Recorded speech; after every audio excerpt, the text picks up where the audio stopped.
கள்ளக்குறிச்சி மாவட்டம் விருகாவூர் கிராமத்தில் மருத்துவம் பயிலாமல் மெடிக்கல் நடத்தி வரும் நபர் ஒருவர் நோயாளிகளுக்கு சிகிச்சை அளித்து வருவதாக மாவட்ட ஆட்சியருக்கு தகவல் கிடைத்தது. அதன் அடிப்படையில் சரவணன் என்பவரது மருந்தகத்தில் சுகாதாரத்துறையினர் ஆய்வு மேற்கொண்டனர். ஆய்வின்போது கிளினிக் நடத்தி வரும் சரவணன் என்பவர் போதிய மருத்துவ கல்வி பயிலாமல் டிப்ளமோ ITI மட்டுமே முடித்துவிட்டு மருத்துவம் பார்த்து வந்தது தெரியவந்தது. 3 பேருக்கு IV fluid ட்ரிப்ஸ் போடப்பட்டிருந்ததும் தெரியவந்தது. மருந்தகத்தில் காலவிதியான மருந்துகள் விற்பனை செய்வது கண்டறியப்பட்டு கைப்பற்றப்பட்டது. மருத்துவம் பயிலாமல் மக்களுக்கு மருத்துவம் பார்ப்பது உயிருக்கு ஆபத்தை விளைவிக்கக்கூடும் என்பதை அறிந்தும் அதனை செய்த சரவணனை காவல்துறையினர் மூலமாக வழக்கு பதிவு செய்யப்பட்டு அதிரடியாக கைது செய்ததுடன் மருந்தகத்திற்கு வருவாய்த்துறையினர் உதவியுடன் சீல் வைத்தனர்.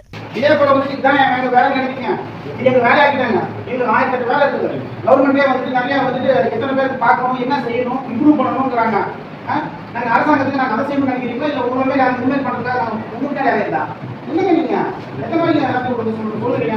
உங்களை ஏற்கனவே உங்க மேலே அரசு பண்ணி வச்சிருக்காங்களா? பேசுறது உங்க மேல அப்புறம் 2015 2024 வரைக்கும் நம்ம பற்றி பிரச்சனையே கிடையாது.